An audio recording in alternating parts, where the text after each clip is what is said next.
Hello friends, आप लोगों का स्वागत है हमारे यूट्यूब चैनल कविंदर भैया पर। तो आज हम पढ़ेंगे कक्षा 7 का महान व्यक्तित्व, पाठ 13। पाठ का नाम है रानी दुर्गावती। तो देखिए दोस्तों, जैसा कि हम इस पाठ का सारांश देखेंगे, तो चलिए स्टार्ट करते हैं। दुर्गावती गोंडवाना के राजा दलपति शाह की रानी थी। इनका जन्म 1530 ईस्वी के लगभग महोबा में हुआ। दुर्गावती सुंदर, सुशील, विनम्र, योग्य व साहसी महिला थी। यानी कि दुर्गावती कौन थी? राजा दलपति शाह की रानी थी। इनका जन्म 1530 ईस्वी के लगभग में हुआ था। कहाँ पर हुआ था? तो महोबा में। ये सुंदर, सुशील, विनम्र और साहसी महिला थी। पढ़ाई के साथ साथ इन्होंने घुड़सवारी, तलवार चलाना, पिता के साथ शिकार खेलना आदि सीख लिए। यानी कि इन्होंने अपने पिता से घुड़सवारी करना, तलवार चलाना, शिकार खेलना आदि सीखे थे। विवाह योग्य होने पर दलपति शाह ने इनके पिता को युद्ध में हराकर इनसे विवाह कर लिया। यानी दलपति शाह ने दुर्गावती के पिता को युद्ध में हराकर इनसे विवाह कर लिया। दुर्गावती के पिता की मृत्यु हो जाने पर अकबर ने महोबा और कलिंजर पर अधिकार कर लिया। आगे बढ़ते हैं। विवाह के 1 वर्ष पश्चात दुर्गावती को एक पुत्र हुआ, जिसका नाम वीर नारायण रखा गया। उसके जन्म के 3 वर्ष बाद दलपति शाह की मृत्यु हो गई। यानी कि जब दलपति शाह और दुर्गावती का विवाह हुआ, उसके 1 वर्ष पश्चात इनका पुत्र हुआ वीर नारायण।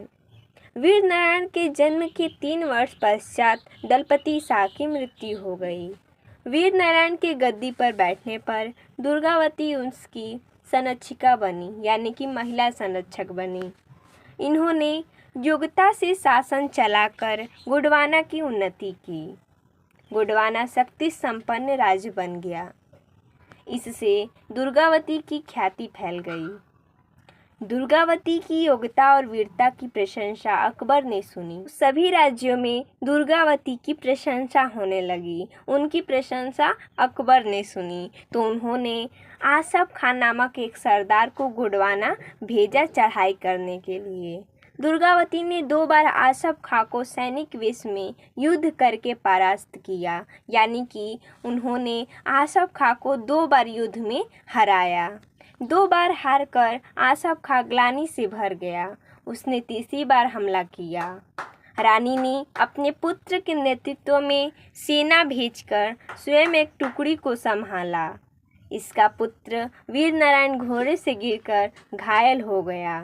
रानी ने मरते पुत्र के दर्शन न करके दोगुने उत्साह से लड़ना शुरू कर दिया। रानी ने अपने वीर पुत्र को स्वर्ग लोक में मिलने की बात कही। आँख और गर्दन में तीर लगने से उन्होंने अपनी मृत्यु निकट जानकर अपनी छाती में तलवार भोंक ली। यानी कि आसफ खान ने जब तीसरी बार गोंडवाना पर हमला किया, तब रानी और उनके पुत्र ने डट कर युद्ध किया और उनका पुत्र उस युद्ध में घायल हो गया और रानी को भी गर्दन में और आँख में तीर लग चुकी थी। उन्होंने अपने पुत्र से कहा कि हम स्वर्गलोक में मिलेंगे और उन्होंने अपनी मृत्यु को निकट देखकर अपनी छाती पर क्या किया? उन्होंने तलवार भोंक ली और अपने प्राण की बलि दे दी। रानी दुर्गावती ने 16 वर्षों तक गोंडवाना की संरक्षिका बनकर शासन किया।